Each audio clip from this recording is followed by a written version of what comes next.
What is going on, everybody? Welcome back to another episode of the KindaFunny Xcast, your home for all things Xbox here at KindaFunny. Of course, I'm one of your hosts, Snowbike Mike, and today I'm joined by my other gaming dad. Gary Witt is out this week, so I'm back with one of my favorite people here on planet Earth, Parris Lilly. Parris, how are you today on a lovely Friday?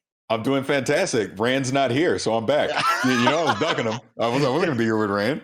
You were ducking Rand. I brought him on, the man with the million, to have fun with you, me, and Gary. And you were like, you know what, Mike? I'll be back next week. And so we said goodbye. But no, it's nice to have you, Parris. It's always fun. And this week, we get to lay back, we get to chill and have a good time. We're going to talk a lot about video games, which I'm really excited about. We got hands-on with Forza. We got to check out, of course, Battlefield 2042 and that beta. So I'm really excited to chat it up with you. And we'll also have a special guest joining us during that game segment. So stay tuned for all of that. Parris, I'd like to kick off the show with some fun, some excitement. And here's one thing that Xbox fans need to know about, because it's time for launch, Parris.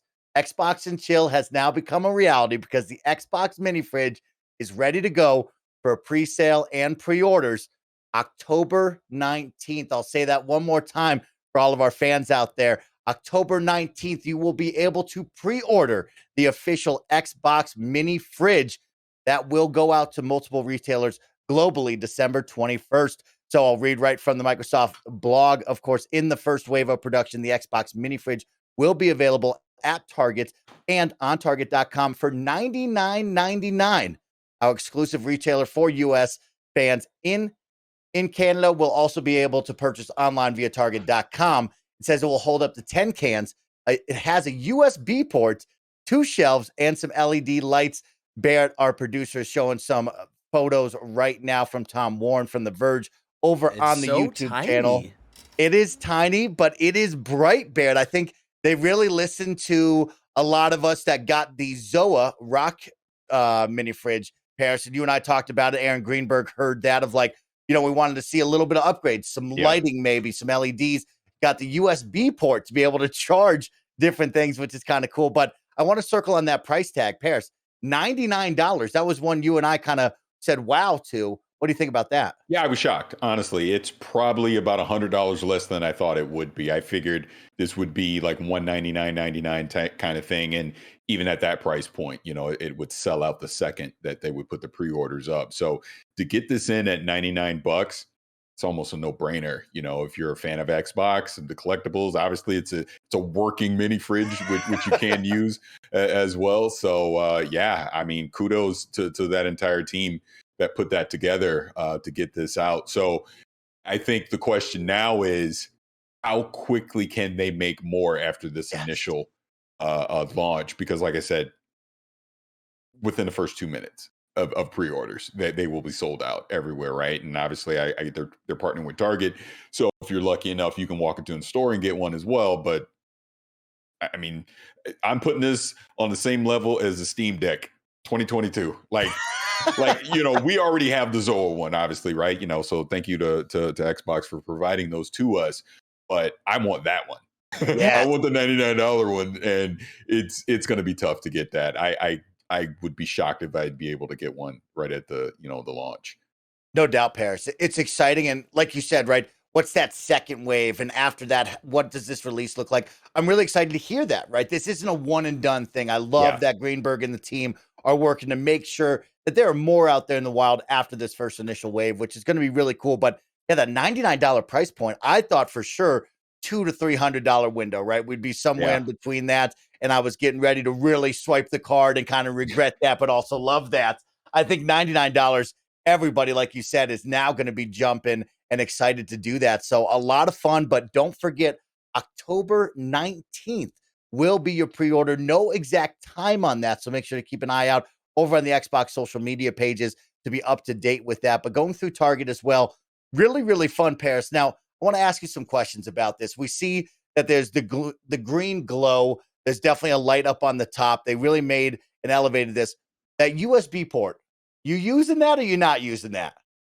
Oh, I can 1,000% see me using that. So the people see behind, I have the Zoa one behind me, right? So I keep a lot of my chargeable things up on this table behind me. So if that USB thing is there, I totally could see me using it, plugging my iPad in or something like that. So yeah, yeah. If I replace the Zoa behind me with that mini fridge, yeah, for sure.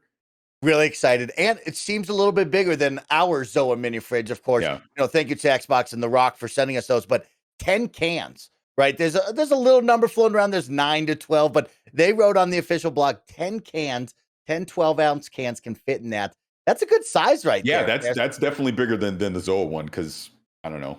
I can't even think off the top of my head right now, but it's not 10 for sure. It's less than that you can put in there. It's definitely less than that. I feel like I could fit 4 standing up and then Yeah, like 3, yeah. maybe 2 laying sideways on it. So this does seem bigger, and there's a lot of excitement around this. I'm really excited for this. I can't wait to see all of the photos. It's wild that a meme became reality. That's the thing. They've all backed on this one. And Xbox Chill is a fun little tagline as well. So we'll I keep have an eye a out for that. I have a fun side note, just since we're talking about the mini fridge and stuff behind me, so people can relate. So when I'm, in my day job and I'm doing work calls, if it's Zoom or Teams or whatever, I blur it out now. But there was a time when I wasn't blurring out my background, and people would always see the fridge, and they would think it was the Xbox, and I go, "Wow, is it really that big?" And I would just go with it, and I go, "Yeah, yeah, I know, right? It's so big, it's huge." I go, "That's why I keep it on the table back there. I can't keep it over here." So it's just a funny little thing people I observe. love that. Oh, Yes, that's so fun. blur Yes, your this sc- guy's my torso. look. If you're into gaming and all that, blur your screens because if you're in a real work call, people will get nosy and look what's behind you. Isn't that the wild one? When we went to the Zoom world, everybody wants to know Yeah, what's in that room of yours. I need to yeah. talk about it, is right. Oh, I love it. So, one final time, because I don't want to see it in the comments, I don't want to see it on social media that you missed it. October 19th, pre orders will open up. $99.99 is the price tag on that. Keep an eye on the Xbox social media pages to find out the times when those go live. But I hope you don't miss out because it's a great price tag and it's a really cool, fun product. And it's a legit mini fridge, like Parris Yeah. said, right? This isn't just a collector's item. It's not hollowed out. It's a legit mini fridge. So you can have some fun in your dorm room, your office, your home, wherever. Put that mini fridge in there. But Parris, let's jump into the show because we got a lot of fun stuff to talk about. But first, let me hit you with a little bit of housekeeping. Of course, this is the Kind of Funny Xcast. We post each and every Saturday at 6 a.m. West Coast, Best Coast time on youtube.com/Kind of Funny Games, roosterteeth.com, and on podcast services around the globe. Some fun stuff for you. If you missed it, the new episode of The Blessing Show is here on youtube.com/Kind of Funny Games, and it's a loopy one. Watch Blessing break down what's up with all the time loop games from this year and why they mostly nail what they were going for. And this Monday, Bear and myself, Stonebike Mike, are going to celebrate the 10-year anniversary of Batman Arkham City by playing through the whole game after Kind of Funny Games Daily over on twitch.tv/Kind of Funny Games. Let's hang out, talk Batman and all of those epic villains, and get nostalgic for one of the best superhero games of all time. Dang, 10 years, Paris. Can you believe that? How fast time flies. I know it really does. Time really does fly by. But you bring up a point with the Arkham stuff, and I'm glad you guys are doing that. I know as people watch or listen to this, it will probably have already aired, but DC Fandom is Yes. happening this weekend, and I'm so excited to see Gotham Knights and yeah. obviously what the Suicide Squad's going to look like, and then even outside of gaming, they're going to show the Batman. Oh god, just that Can't wait. teaser. Oh, the Yeah. chills I got from Robert Pattinson's Batman voice. Yeah. Just that little teaser. I'm so stoked. And while we're in housekeeping, because Paris brought up DC Fandom, we will have while we're not doing live reactions over on Twitch, we will have reaction to us watching the Gotham Knights and Suicide Squad trailers for the first time later today on youtube.com/Kind of Funny Game. So join myself, Roger Picorni, and Blessing Adeoye Jr. to react and have fun with that. I love that, you guys. I'm so excited to see all of the fandom. It's going to be another fun one. We get to celebrate games and entertainment. And I'm really looking forward to Gotham Knights. That's one that I've been circled co-op gameplay within that DC universe. I'm really, Yeah. really excited to jump in and see what that's all about, along with the Suicide Squad, who's hot off of a really good movie. So I think it's going to be a lot of fun to see what they do with that universe. Keeping it going, though, the second episode of the Arkham Files will be premiering at 2:30 p.m. PT on Monday over on youtube.com/Kind of Funny Games. Don't miss out on Barrett talking all about why Arkham City is the best at making you feel like the character you're playing as. And that's going to be a really good one. If you missed out on the first episode, you can go check it out right now. And then you can get caught up and watch the second episode with us all over on Monday. It's going to be a ton of fun. Moving along here, don't forget that we are now Epic Games partners. That means if you are going out to buy V-Bucks in Fortnite, if you're upgrading your Rocket League cosmetics to look good out on the pitch, or if you're buying anything from the Epic Games Store, please use our Epic creator code KindaFunny at checkout. It's no additional cost to you. You can support the KindaFunny crew in a new way, and it's really awesome. So thank you so much for using that code KindaFunny at checkout. Finally, we'd like to thank our Patreon producers for the month of October: Pranksky, Tyler Ross, Delaney Twinning, Julian the Gluten-Free Gamer, Alex J. Sandoval, Techie Haas, James Hastings, and Casey Andrews. Finally, the Xcast is sponsored by Upstart, Honey, and Chime, but I'll tell you all about that a little bit later. Let's jump into the show. And of course, I want to kick it off right away because we have our friend Andy Cortez, the Nitro Rifle, joining us from KindaFunny. And, you know, when I get hooked up with Andy Cortez personally, that means we're hot dropping into some person shooters. And that's what I wanted to bring him on for, was you, me, and Andy talking about Battlefield 2042, our impressions after the beta. So how this is going to run, we're going to talk about Battlefield 2042. We're going to talk about Forza Horizon 5 in that preview event. We'll talk about some Dead by Daylight, some Far Cry, but it's a great chance for us to get caught up on the Xcast, just talking about games, since we're in that window where we're coming hot off of the Battlefield 2042 open beta weekend. And I wanted to hear you guys' thoughts, your opinions, what were your experiences moving out of that? There's a lot of hot takes on the internet. There's people excited about this. They're really pumped up for the release. People questioning that $70 price tag and what it has to offer. And also people saying maybe we should wait a little bit and release it at a later time, giving the team more time to really dial this in. So, Parris, I'll kick it over to you first before we go to Andy. What were some of your thoughts after Battlefield 2042 beta? So it's interesting, and people follow me on social media. They probably know where I'm going with it already. I enjoyed what they're doing with 2042. I think there's a lot of potential here. Destructible environment stuff, just everything. Battlefield. I feel the vehicle combat, the weapons, squadding up, all of that felt good, but this game's not ready to be coming out. What is it? A month from now, a month and a half from now, however long it is. It was way too buggy for my taste. I did play it on PC. I did play it on the Xbox. And it was kind of just these quality of life bugs that I was seeing across the board. And while sure, I'm sure a few of them can get polished out, I'm just very concerned that this is supposed to be a representation of the final game. And I'm sorry, I have to compare this to the Halo technical preview, which was a very smooth and polished experience. It concerns me that, and we've talked about this many times on the show, you're charging me $70 for this. This isn't a free-to-play thing, any of that, which should matter anyways. But I'm paying $70. If it's buggy out of the gate, coming off of Battlefield 5, which was also less than desirable, you know, when that came out, it's ultimately going to frame it as a disappointment. Like, why am I wasting my time playing this? I'm just keeping it real. I might as well go play Halo because that's polished. It's a lot of fun. I don't have to deal with these bugs. I don't have all these weird glitches and things. Don't give me I'm going to promise we'll get it fixed in a few months, delay it a few months and fix it and then give it to me. Look, we're in a post-Cyberpunk 2077 world. We just are. And I think it is more than fair with all the challenges with development during COVID that if you don't bring a game out hot, it is okay if you delay this game. I don't think anyone's going to be upset if it's delayed because it's buggy. I've heard various things about, well, this was an older build, and I heard it wasn't an older build. I mean, I don't know. All I know is what I played. What I played was buggy, and then you're telling me a month from now, all of that's magically going to be fixed. Skeptical. It's just the truth of the matter. So while I think there's a lot of potential there, and we've been saying this for months as well as we've been leading up to this, getting hands-on with it, it's not like I didn't have fun. I just know if it's going to be this buggy, I'm probably not going to want to sit there and play it. I'm going to want to go play something that I find is more polished. And that's just the truth. Andy Cortez, you know, it's great hearing from Parris, and you and I together have done a lot of first-person shooter video games. We do this almost nightly. What did you think of Battlefield? I completely agree with everything Parris just said. Absolutely true. Mike, have you talked at all about our preview event?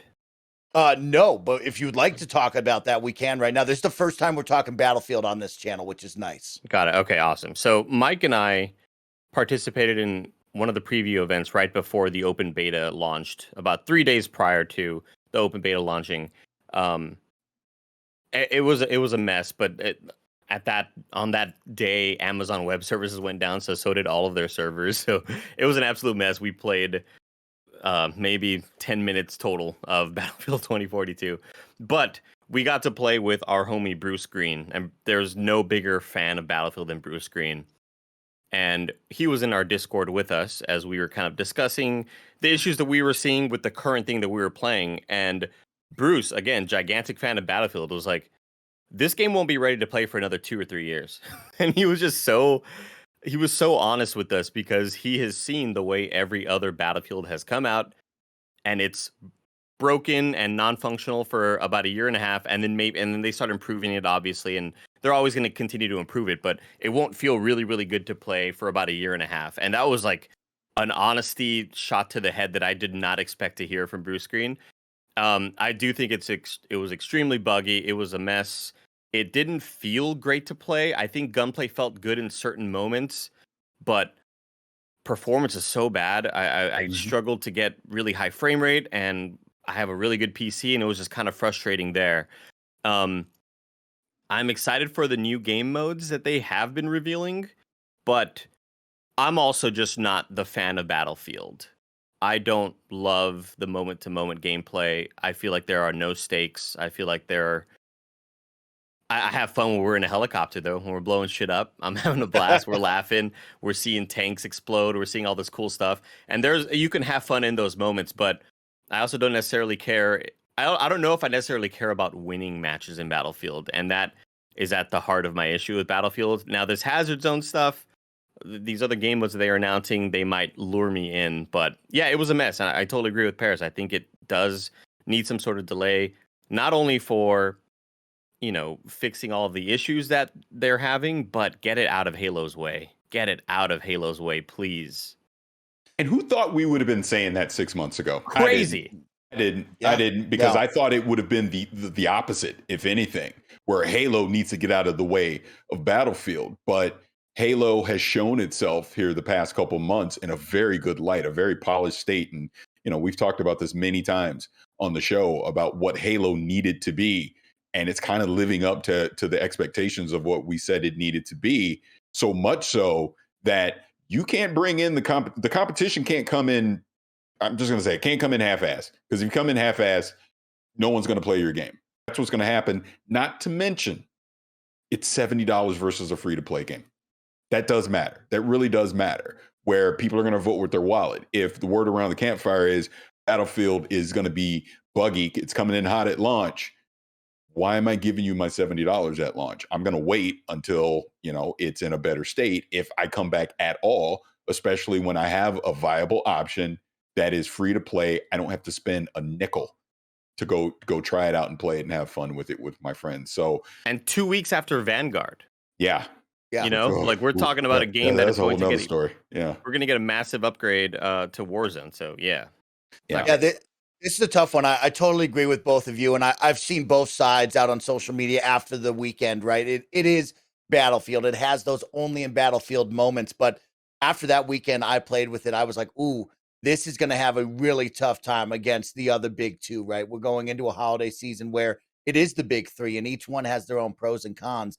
But if I was this team, I would definitely be looking around going, maybe we do need to make a move and aim for an April or May. Give us another 6 months and go in spring when everybody cools down with the first-person shooter games. And that's okay. I think that's the biggest thing that I'm trying to say here is it's okay if it gets delayed. I will not be upset if I have to wait longer to get the next Battlefield, because just like I say with Halo, I want it to be great. I don't want it to just be okay. I want it to be great. So if you need more time in the oven, put it back in the oven. Let it bake a little more.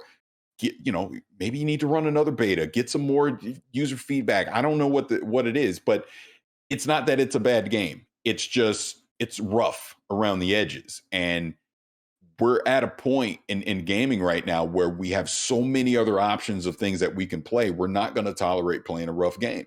1,000%. I mean, go down the list, Cyberpunk, the Avengers. I mean, you can go down the list of games that have come in hot and people reject that and they move on to something else. So I'm just looking at it at face value going, don't put this game out a month from now if I have to judge it by this beta because it's not ready. Whereas the opposite, playing the Halo one, I'm like, you put that out tomorrow. I'm ready. Let's go. You know what I'm saying? So that's the kind of conversations I want to have. I want it to be excited about it. I want to be like, well, I hope. If I got to hope, delay it. I want to run down a couple of pieces with you guys as I looked at the good and bad in my mind and pick your brain about what you thought. Of course, when we come off of the beta, they chose the map Orbital, which, is going to be a map in a tropical, I'll call it just Southern Florida map with a, landing area for a rocket ship to take off. And I think that map was probably a poor choice, in my opinion, right? That map felt too big, even at 128 players on next gen console. It felt like I was struggling to either see people or there was just a clump of everybody on top of the tower doing absolutely nothing but sitting up there and not really participating in much going on. And that was one where we came off of Halo, right? And they chose one map as well, but it felt like everybody was getting into the battle all the time. There was always movement. This map felt like, man, this is too big, or that bottom half of the map was doing nothing absolutely at all. It was just, you're on the tarmac, you're by the spaceship, or you're in the big tower. And I want to know what you guys thought. Should they have gone with a different map? They've shown maps with a lot more going on, maybe a different feel. Is map choice out of a beta a big piece of the experience for people to come out of and talk about? That's a tough one because I can see the argument you go with that map because you want to show the scale, right? But at the same time, like you're saying, but if that's not indicative of the normal gameplay that you're going to have, because like you're saying, you're struggling trying to actually find people to engage with, and it's in a beta where this is your first impression, maybe that wasn't, like you're saying, maybe that wasn't the right first impression to have, so to speak. Whereas, we go back to, I keep bringing up Halo, but I have to. We go back to Halo with Big Team Battle, and I'm screwing up the map name, Fragmentation, right? Yes, that's the correct one. It felt just right. Mm-hmm. As far as having, 12v12, the whole thing, it felt just right. Not too big, not too small, enough engagement, a lot of fun. So that was a great first impression when it came to that. So I don't know. It's tough. I mean, in hindsight, you would say, yeah, bad choice, but I could understand why you potentially may have wanted to do that. Because again, this is Battlefield. You want to show big, giant maps, all the crazy vehicle combat, all these different things that you'll be able to do on it. And maybe that map, it will play out better in a different mode than the one we played. I don't know. So that's kind of a tough one. Maybe that map was the one that was most ready. Also, you're right. That could be it. We don't necessarily. I do agree with you, Parris, that I think they wanted to show off kind of how large and how epic this can be. And here's the tornado and the shuttle, and sometimes the shuttle can explode, and maybe you won't see the storm if the match doesn't last long enough. I do think that some of the other maps that we've seen had a bit more of those sort of building to tall building connection points. And we talk about that one tower, maybe it was two. I'm not exactly sure how many there were, but you know the spot, Mike, where everybody's up there sniping and everybody's being useless up there. And they're just trying to get clips for their Twitter. and then the rest of it just all feels so. But I think, like, as I was playing it, we played it for about 40 minutes on that one stream where it was you and Nick, Mike, and then I kind of just hopped in. It really just, Battlefield always feels like the pregame lobby in Warzone to me. And I never feel like there are consequences. And when the game ends, I go, oh, all right. And I just kind of, and maybe I just need to get more into that gameplay and more into that state of mind. I would like to have, I think the fragmentation map in Halo is a perfect example because of how it's laid out, and you have pockets of where action will take place. Yeah. You have these zones, right? It's not just one big map. There are zones where people are going to fight in that area, or they're going to fight near that room, or they're going to fight near the secret room where you get the loot. Like, there's always kind of these little pockets. And I just maybe it's the loadouts, maybe it's the nature of the weapons, maybe it's people picking certain classes, and let's get all 128 people on the same page, or 64 people on the same page. It just felt really messy and unorganized, and I would love to have seen more of an area with a lot of with more buildings interconnecting, because down low there were those couple of corner store looking buildings, but it just wasn't a whole lot happening there. It just felt like this game is a year away. Yeah, it's just one. We talk about first impressions, right? And you look over, and it's easy to compare, Halo to this because we're coming off of 3 weeks of Infinite Flighting and essentially betas, right? And you see the layout of the maps that they chose. And I think when you walk away from this, a big piece of that is like, this is your first impression. Yeah, a lot of people know Battlefield. They know what they're going to get into. But a lot of people are just jumping in for the first time, and they're going to see if this is going to rank up for them to spend $70 out of the big three that we're going to battle with in the fall. And I think choosing the right map is a big factor there. And I personally don't know if Orbit was the correct map there, but it just didn't feel right. And one more thing I want to touch on that didn't feel right before we go into the positives is the gunplay. And Andy, I want to go to you. The gunplay to me just didn't quite have that punch like it does in Halo and in Call of Duty. And I know Battlefield has always been a little bit different, especially with how big it is and the engine. But what did you feel like was missing from that gunplay, or did the gunplay do it for you? I thought the gunplay felt fairly decent. And I think most of it was due to the hot swappable thing that they introduced, where you hit up on the D-pad. I forget what the exact buttons were on keyboard and mouse. I think it was maybe Y or T or something. And you see that thing pop up, that crosshair looking, neon green sort of UI on your screen, and you can switch to whatever scope you want, whatever clip you want, whatever barrel you want. I thought all of that felt really cool and really intuitive, and I wish more games took something from that, because I hate having to wait until I die to switch what loadout I'm using. And I think I don't know, it just felt good. It felt smart. But I agree with you that I think the sound design plays such a huge part in feeling that impact, in feeling the headshot, in feeling that really cool kill. And I'm kind of with you there, Mike. I didn't feel that punch. I didn't feel that hit. But I think the gunplay was the least of my problems, honestly. I mean, if anything, it was more of connection issues, and I should be hitting this person, but they're not getting hit. Right. Yeah. Okay. That might be it. I want to touch on the positives. There were some really cool moments out of this. You bring up the on-the-fly weapon customization, which I think that's a big one. The plus system form is what they're calling that, where you can automatically add and detach different attachments onto your weapon. Parris, what did you think about that? Andy brings up, loved being able to do that. Did you like that as well?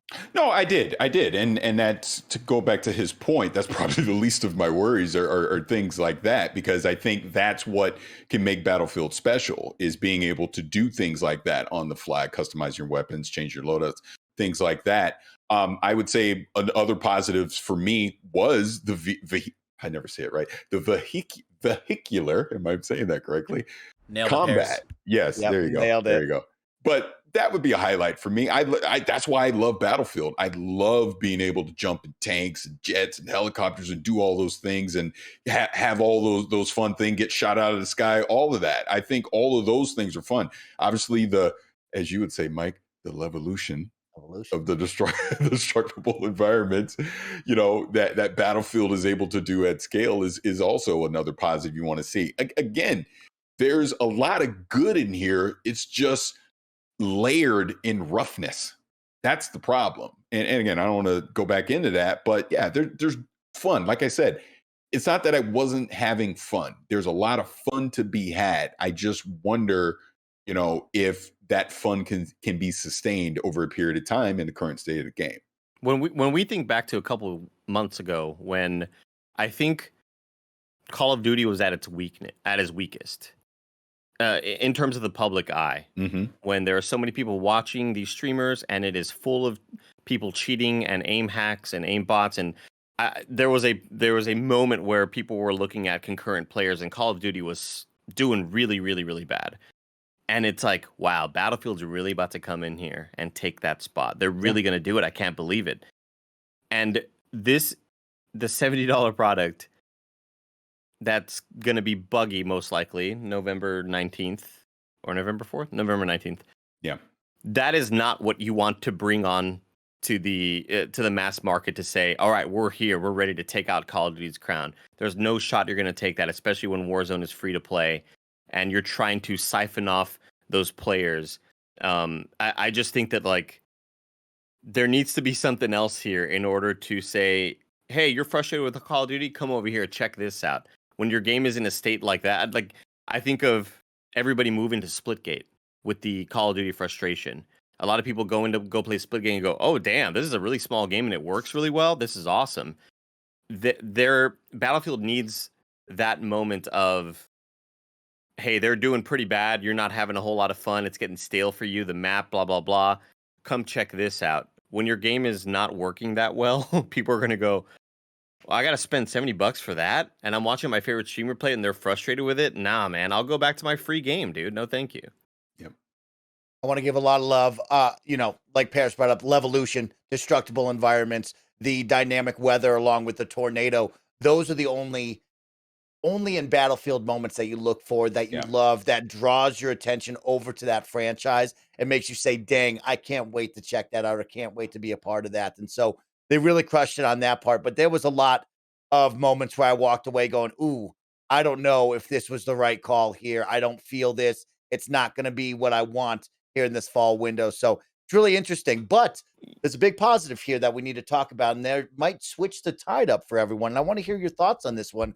Announced this week, Hazard Zone. We got the full details on Hazard Zone. We get to really see what this third and final piece of the full Battlefield product will be, alongside All Out Warfare, which is the big 128 player Battlefield experience that we've been talking about. Battlefield Portal, which is essentially Halo Forge. You get to create the games within the world that you want to see. But this is that centerpiece. This is the big piece that everybody's been talking about and they've kept their eyes on. So I'm going to give you the rundown from their press release, and I want to know what your guys' thoughts are. Could this be the saving grace to Battlefield, and does this change your outlook on it? So, playable on all 7 Battlefield 2042 All-Out Warfare maps, Hazard Zone is an extraction-based 4-player game mode in which players will build a squad based on play styles. Players will want to create squads that are the best at achieving their objective of retrieving data drives scattered throughout the battlefield. Their task must be completed while fighting off opposing squads with the same goal, as well as environmental challenges such as unyielding tornadoes striking at unforeseen times and deadly occupying forces that will drain resources and alert nearby enemies. A Hazard Zone match consists of 5 main phases: strategize and equip, where players confirm their insertion point, choose their specialist, and select their loadout and tactical upgrades. Insert, deploying to the predetermined insertion points. Retrieve, where squads will deploy their intel scanner and face off against enemy squads, occupying forces, and the world itself. First extraction, the first 2 options for ensuring survival. Last extraction, where the remaining squads must fight over who will escape and who will die trying. The choices players make will greatly impact team success. Choosing the right mix of specialist weapons, gadgets, and tactical upgrades is the key to survival. Players will experience quick 15 to 20-minute matches, 32-player games with Xbox Series X and S, PS5, and PC, or 24-player matches with Xbox One and PS4. Teams who successfully extract from Hazard Zone will receive a base reward plus additional rewards based on the amount of data drives they escape with. Players in Hazard Zone will be rewarded in 2 ways: XP granted for their overall level progression / battle pass progress, as well as dark market credits, DMC, the currency players will use to select weapons, equipment, and tactical upgrades at the beginning of every Hazard Zone match, giving them an edge in battle. These upgrades range from ammo increases, faster reload times, and additional storage, all the way to resurrections for fallen squad mates. So, guys, this is the third piece. It's not a battle royale, a little bit similar to Tarkov. I want to pick your brains because there's a couple of questions here. I know a lot of people got excited about this. Give me your initial thoughts on hearing about extraction mode this week, Parris Lilly.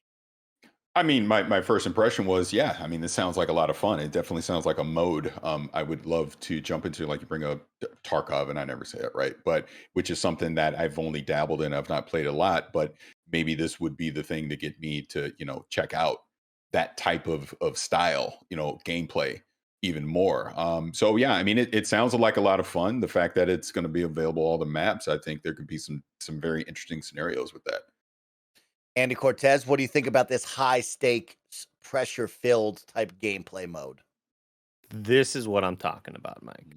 This is the type of thing that can bring over players that are really into the gunplay.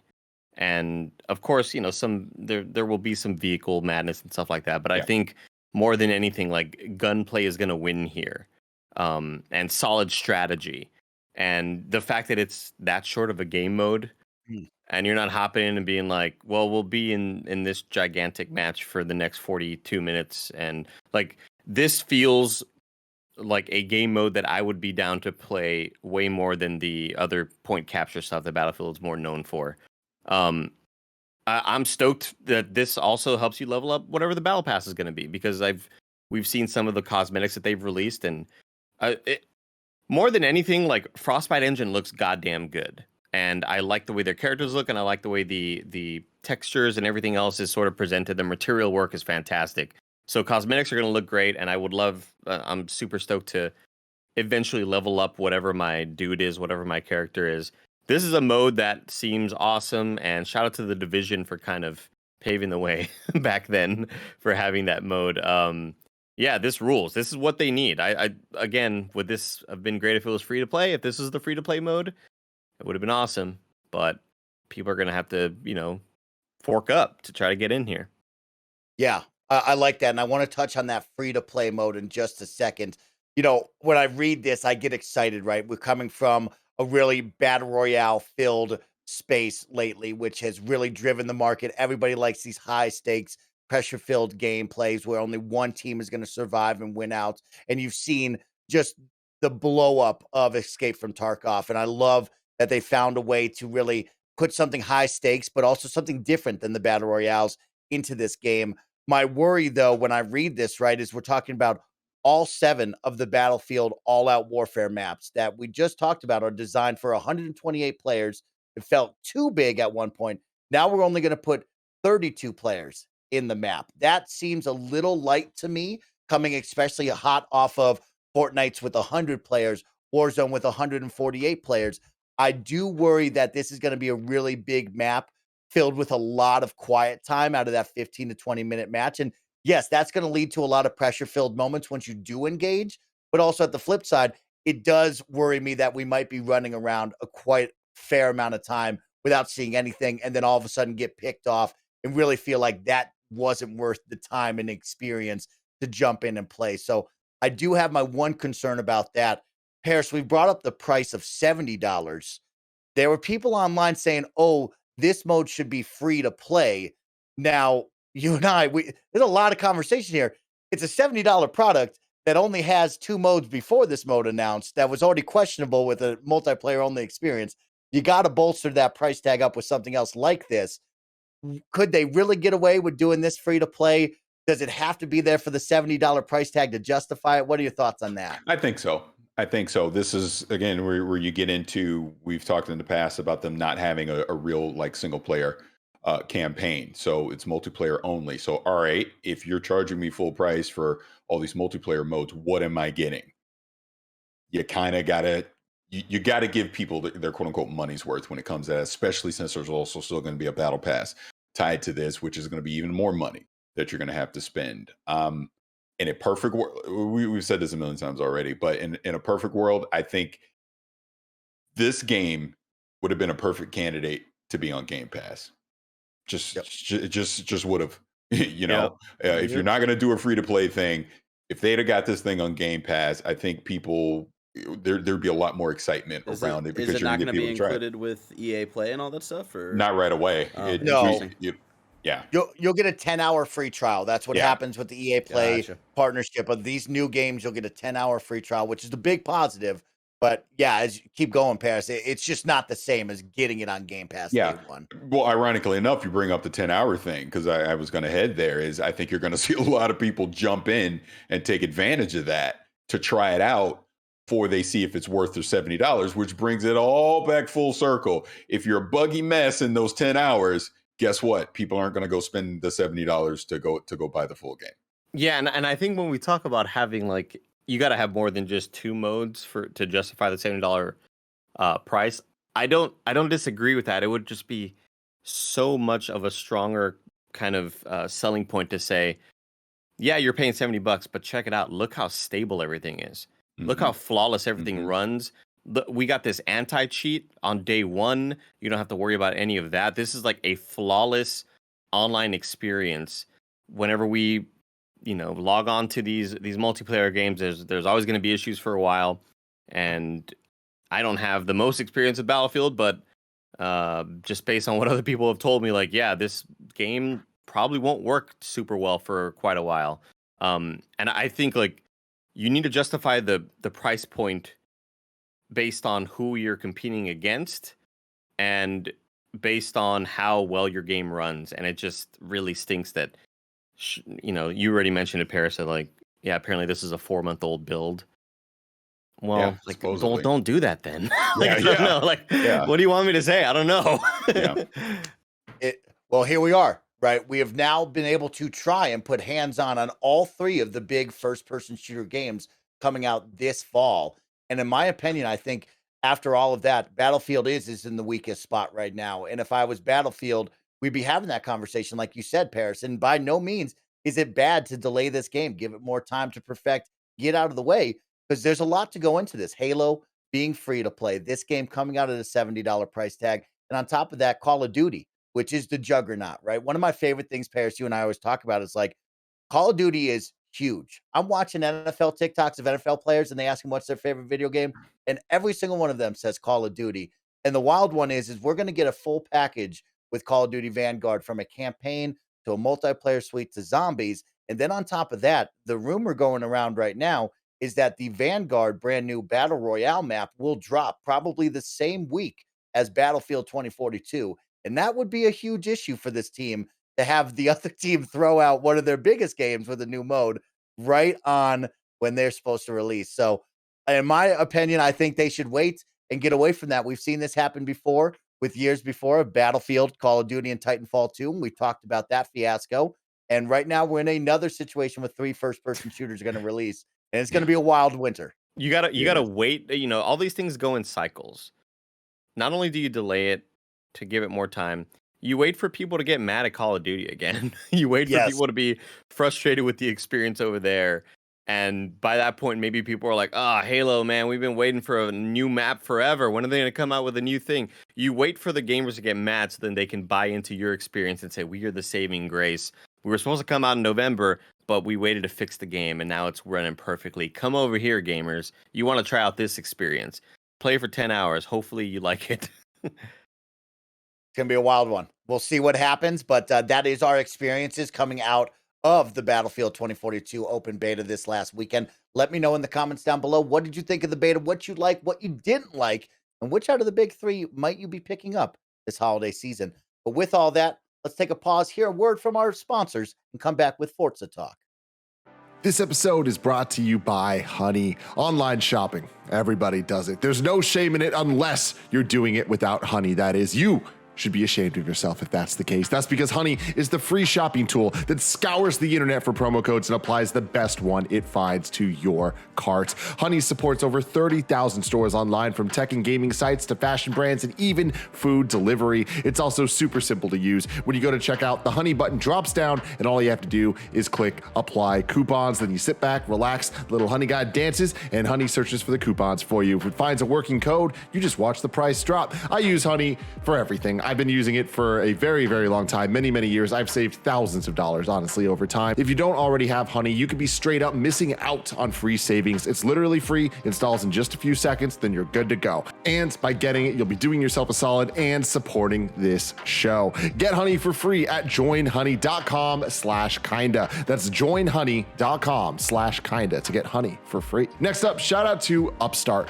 Carrying a credit card balance month to month can make getting out of debt feel like a never-ending slog, but Upstart can help you pay it off and start living your life. Upstart is the fast, easy way to get a personal loan all online, whether it's paying off credit cards or consolidating high interest debt. Upstart can offer smarter loan rates because they look at more than just your credit score alone. Upstart also considers factors like your income, current employment, and credit history for loans between $1,000 and $50,000. One of my very close friends had a lot of debt in a bunch of different places, and Upstart was able to help consolidate it, made it just simple and easy for him to understand, and now he's debt-free, living his best life. Find out how Upstart can lower your monthly payments today when you go to upstart.com/kindafunny. That's upstart.com/kindafunny. Don't forget to use this URL to let them know that we sent you. Loan amounts will be determined based on your credit, income, and certain other information provided in your loan application. Upstart.com/kindafunny.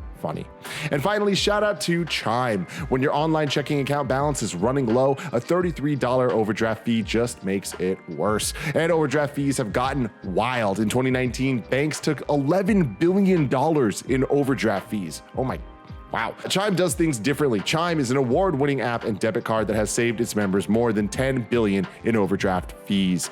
You deserve to have financial peace of mind. Join the millions of Americans already loving Chime. Sign up takes only 2 minutes and it doesn't affect your credit score. You can get started today at chime.com/kfgames. That's chime.com/kfgames. chime.com/kfgames. Banking services provided by and debit card issued by the Bancorp Bank or Stride Bank NA members FDIC. SpotMe eligibility requirements apply. Overdraft only applies to debit card purchases and cash withdrawals. Limits start at $20 and may be increased up to $200 by Chime. Chime member overdraft fees savings based on eligible members' use of SpotMe versus $33 average overdraft fee. Overdraft fee data based on bank rate checking account survey and CRL June 2020 overdraft fees report. Chime.com/kfgames.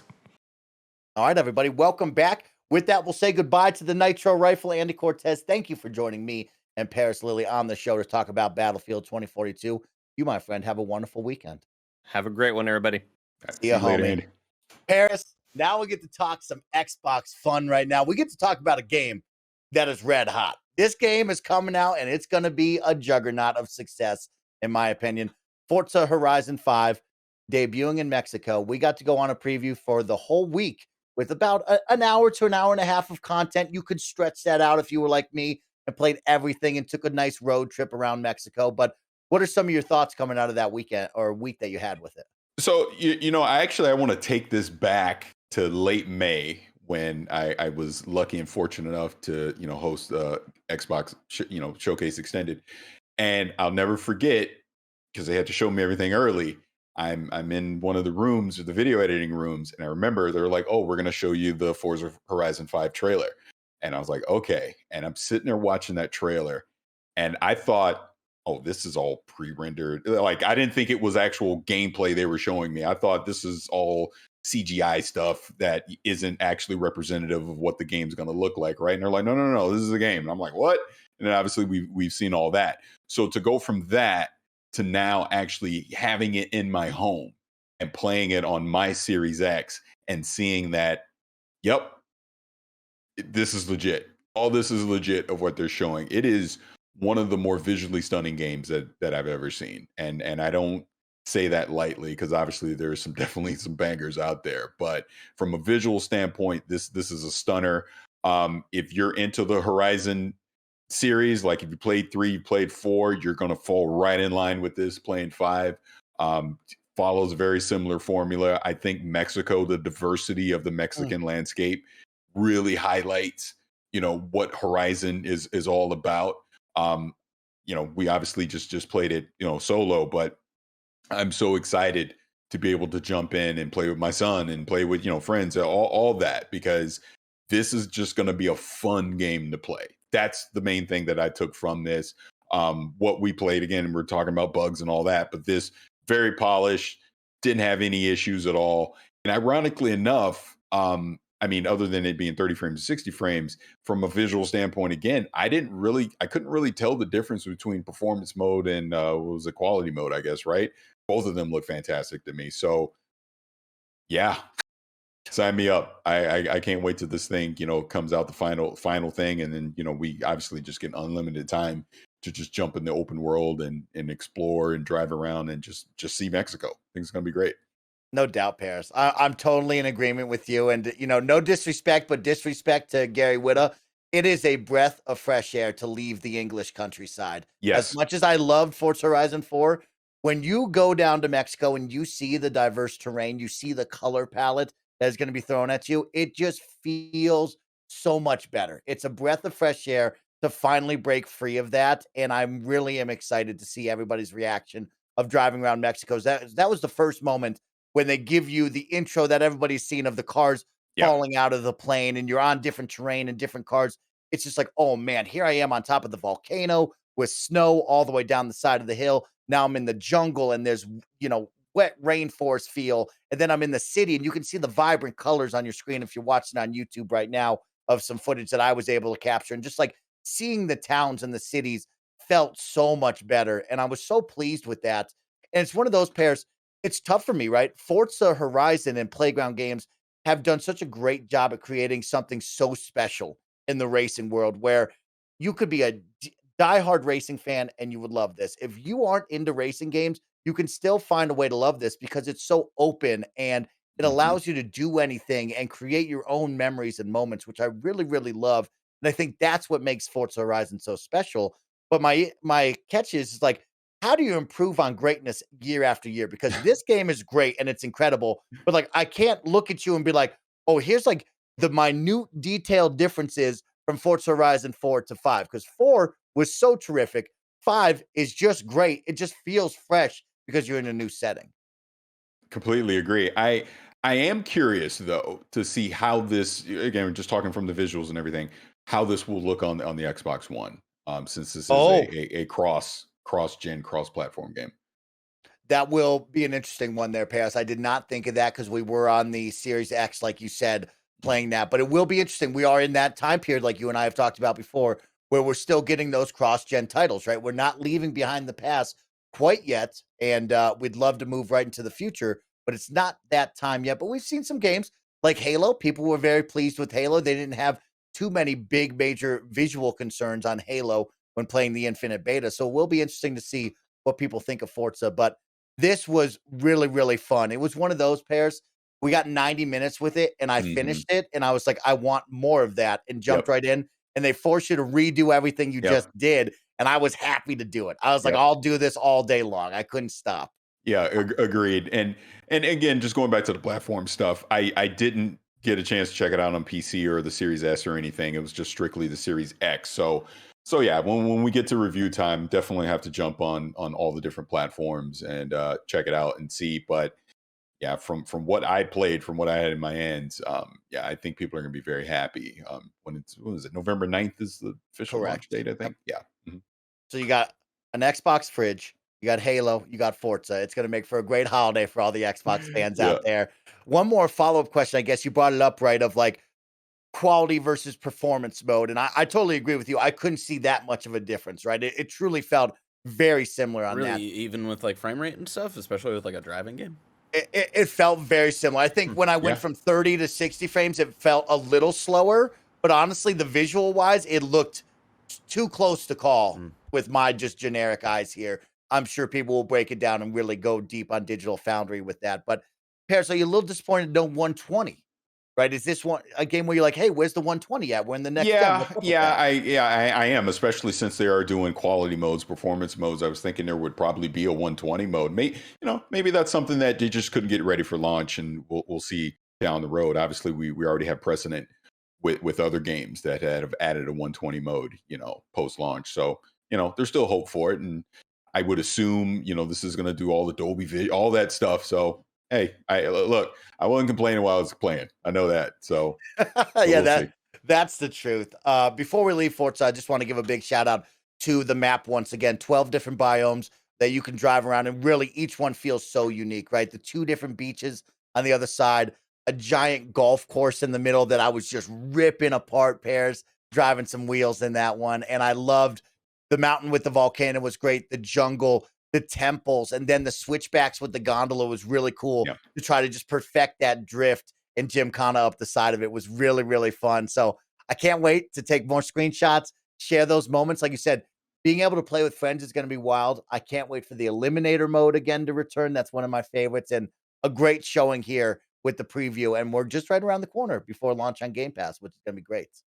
Great. Paris, I got a couple more quick ones for us before we end the show. 2 ones. Let's end the show with 2 things right now, Paris. Let's first start off with a fun one coming from our friend Jez Corden over at Windows Central. Happy birthday, Jez. Happy birthday. One awesome dude. We always appreciate you. Rand, we're still ducking you over here. Paris, well, I was just going to say, if Jez was on, I'd have been here. Rand, no. But happy birthday to Jez over there. Jez had some really great articles that if you want to check out, we're going to talk about Xbox elevating in Japan right now, but also had a really cool one about Avowed. So if you're interested in Obsidian's Avowed and some details that he got and shared with all of you, you can go check that out over on Windows Central Gaming. He's got a really cool one all about Avowed. But I want to talk with you about Xbox in Japan because Jez reports over from Windows Central. In less than a year of availability, the Xbox Series X and Xbox Series S has managed to hit 100,000 sales in Japan, a feat that took its predecessor 50 months to achieve, according to figures from Famitsu, who tracks the games industry in Japan. The Xbox Series S racked up over 2,900 unit sales between October 4th and 10th, and the Xbox Series X hitting 527 units sold for the week. The total footprint puts the Xbox Series X at 64,000 units and the Xbox Series S at 38,000 units over in Japan. Pair some impressive numbers, a good feat right there.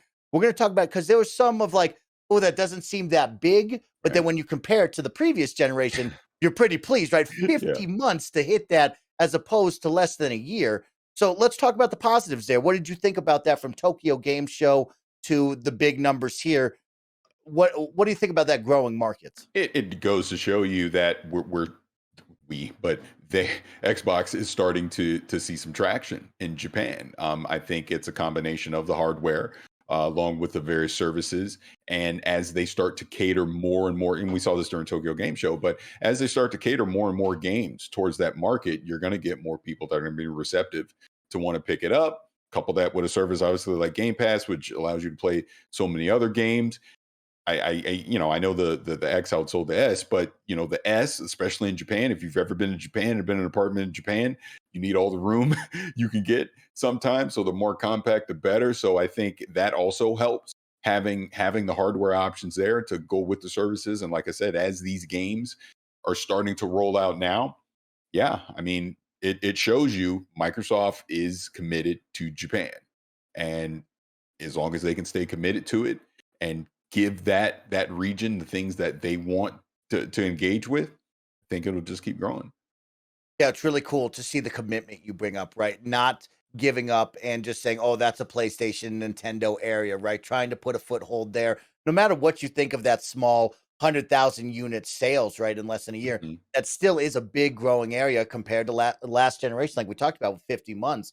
But it's really cool, like you said, the commitment. You look at Game Pass and the Game Pass titles that really cater over to that audience and also bring in some flair to the Western audiences from those JRPGs, from Dragon Quest to Yakuza that, people are now getting familiarized over here with, but also over there, you can say, hey, it's in this package. You can be a part of this ecosystem and play the games that you know and love.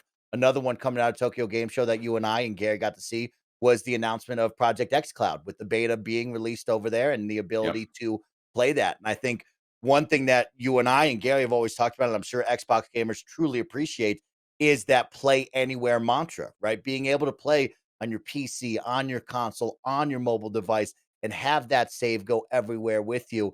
And it always, when we talk about that market in Japan, we talk about the mobile market. We talk about how they're on the move and they want to take their games with them. And xCloud seems to be poised to be a great opportunity to really sell them on that kind of ecosystem and that kind of product that you can put over there.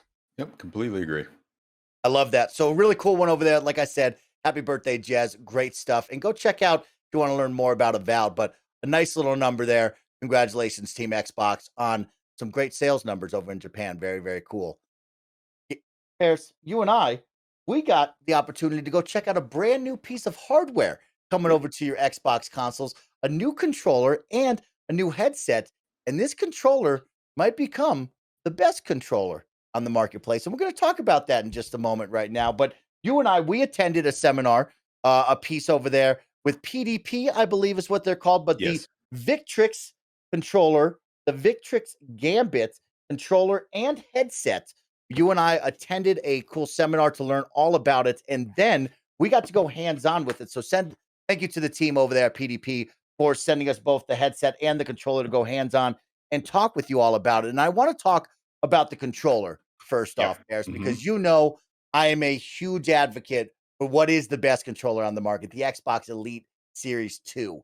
And I love that controller through and through. I will die on that hill saying it's the best controller that money can buy, but it has a very steep price tag and durability sometimes gets called into question. But I want to talk about this Gambit controller that you and I put our hands on, because this is going to be the closest thing you could ever get to with a Elite controller, but at an awesome price tag. So let me read up on it for the best friends out there, and then we'll talk about our experiences with it. So the Victrix Gambit dual core tournament controller is coming at a price point of $99.99, so less than $100 here.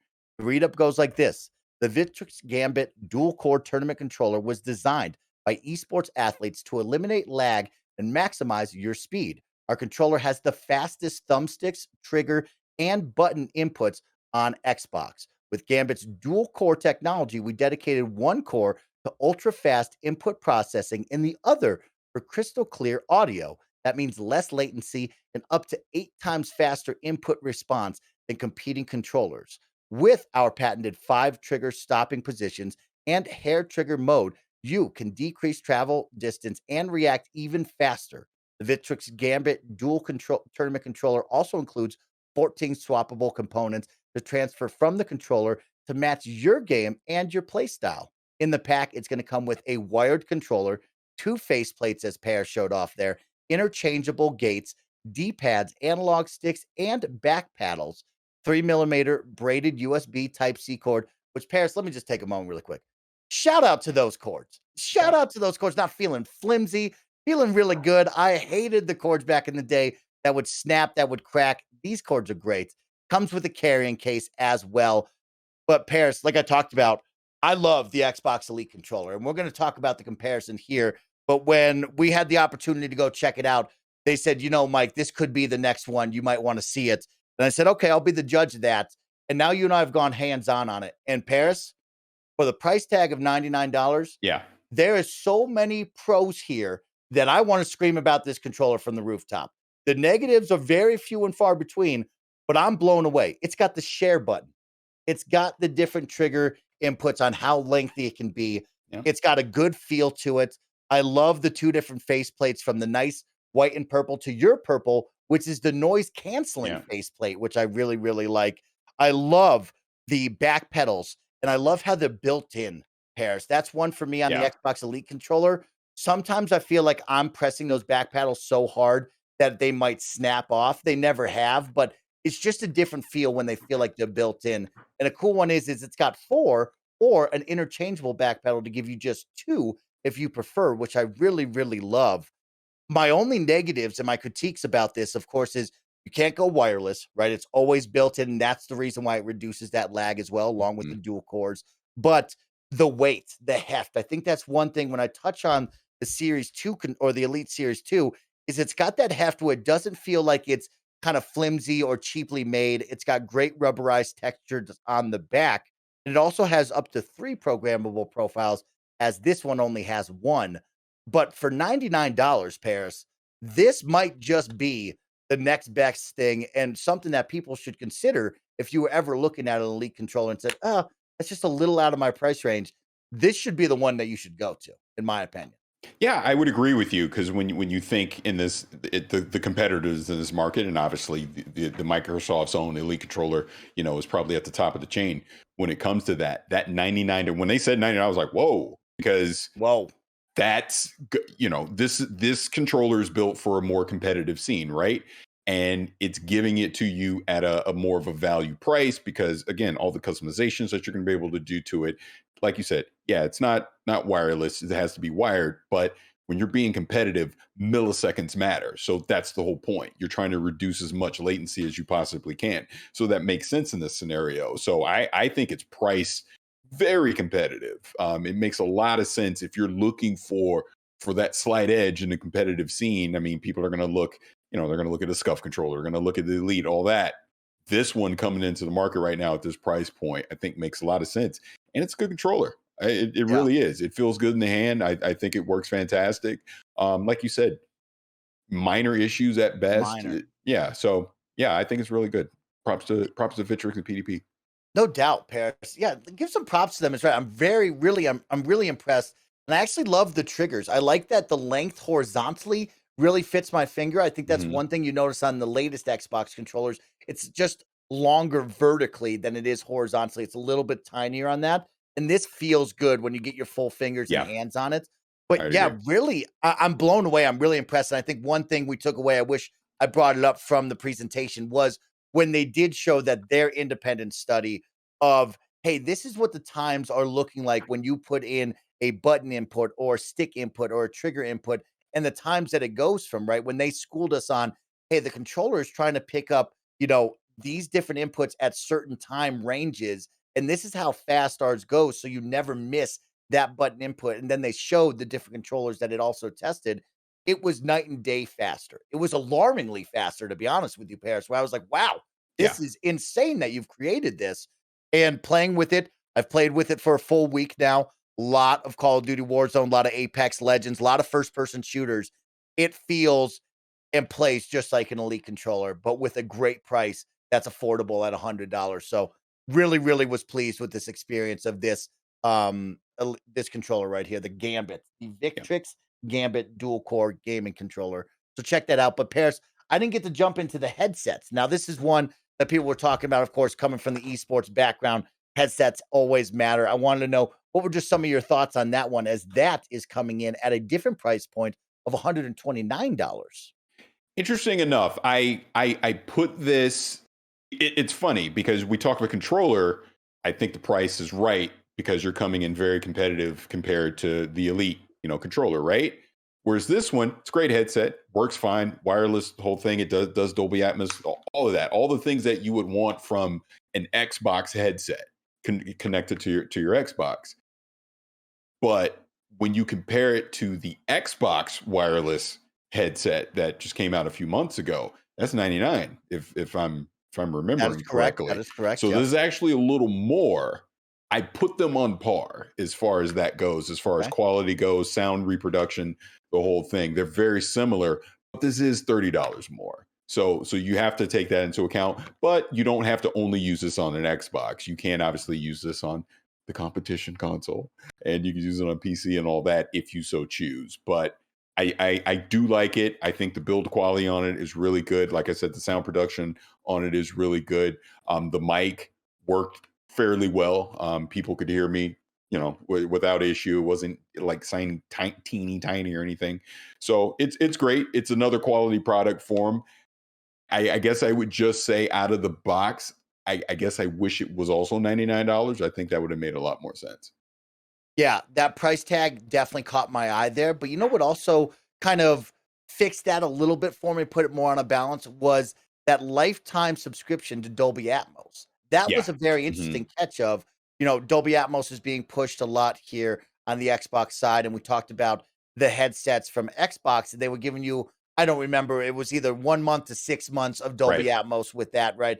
That kind of caught my eye. I was like, oh, lifetime with that. That's a very interesting kind of clause there to put on there to maybe justify a little bit more of a price tag, but kind of awesome to see that, hey, when you own this, you're going to have that Dolby Atmos. That's really, really cool to me. I like that kind of stuff. And if I had to guess, since you're saying that, that is probably why it's costing $30 more. I'm guaranteeing there's probably some licensing thing in there that's causing that. Whereas, like you're saying, the Xbox headset isn't giving it to you lifetime, so that kind of makes sense. make sure to go check those out. I'm really happy that we got our hands on that, and I'm really impressed by the controller, truly and honestly, for the price tag and what that has brought into the market. Go check it out. That's the Victrix Gambit dual core controller. So small bit of funny trivia on that during because I don't know the presentation you're in, but the presentation I was in, it was with Naveen Kumar, who used to work at Xbox. Because if you go back to Showcase Extended, that was who was showing off the design lab for Ka Can't Cook. So I literally had to get his approval that he was okay with me doing Ka Can't Cook that whole thing. I love that. And he said it was fine. So when I saw him on there, we both had a good laugh during the thing. Yeah. That is awesome, Parris. I had a really good one because, me being the newcomer into the industry, I've really enjoyed the opportunities to go behind closed doors and get to meet with the team, see their games, understand the pitches and the fun that they bring into the world, right? And it was cool for me because I actually signed up for the earliest part on Friday morning. So I was there at 7:30 in the morning. It was just me and one other kid. And I'll never forget just the fun of like striking up a conversation and hearing, oh, I'm from Xbox and now I joined this team and this is what we're doing. And this is the background. It's like, man, this is really, really cool to get to know the people in the industry and share those stories in those moments. So something I'll never forget, but a lot of fun.